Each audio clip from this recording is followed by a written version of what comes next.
Have you ever read a sentence and wondered who actually did the action, or noticed that the action was more important than the person? That is exactly what the passive voice does. In this video, we are going to learn what the passive voice is, why people use it, and how you can understand it easily, even if grammar usually feels confusing. So let's get started.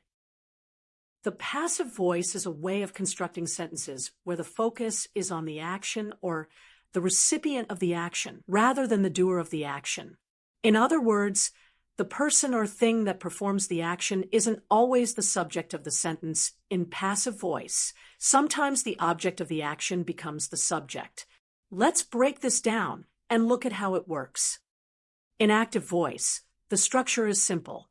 The subject is the one doing the action, and the object is receiving the action.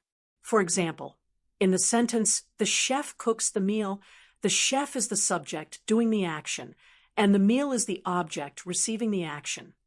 Now, to change this into passive voice, we switch things around. The object, the meal, becomes the subject, and the focus is on the action being done to it. So, the sentence changes to, "The meal is cooked by the chef." Notice how the action, cooking, is still happening, but now the focus is on the meal.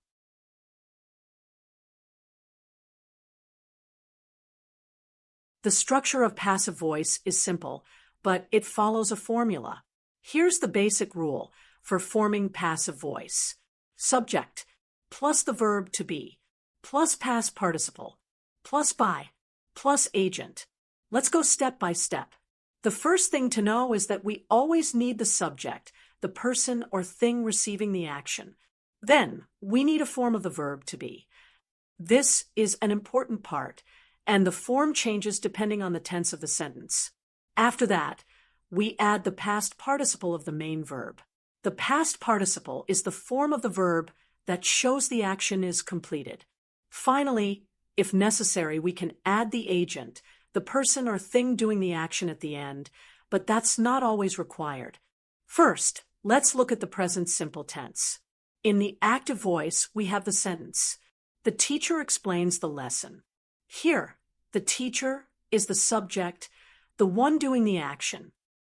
Explains is the verb in present tense, and the lesson is the object receiving the action. Now, to convert it into the passive voice, the object, the lesson becomes the subject. The sentence turns into, "The lesson is explained by the teacher." Notice that we use the form is, that's the present tense of the verb to be. Then, the verb explains changes to explained, which is the past participle form. And we still mention by the teacher to show who performed the action. Now, let's talk about the past simple tense. In the active voice, we have, "The company built a new factory." Here, the company is the subject, built is the past tense of the verb build, and a new factory is the object. To change this to the passive voice, we start with the object, a new factory, and make it the subject. The sentence becomes, "A new factory was built by the company." We use was as the past tense form of to be, and built stays the same as the past participle. And just like before, by the company tells us who carried out the action. Lastly, let's look at the future tense. In the active voice, we say, "The team will finish the project tomorrow." The team is the subject, will finish is the future tense verb, and the project is the object. Now, switching to the passive voice, we start with the object, the project, and make it the subject. The sentence becomes, "The project will be finished by the team tomorrow." We use will be as the future tense of to be, and finished is the past participle of finish. Again, by the team shows us who is doing the action. So, whether it's present, past, or future tense, transforming a sentence from active to passive follows a simple pattern. Just remember, the object of the action becomes the subject. We use the appropriate form of to be, and the verb switches to its past participle form.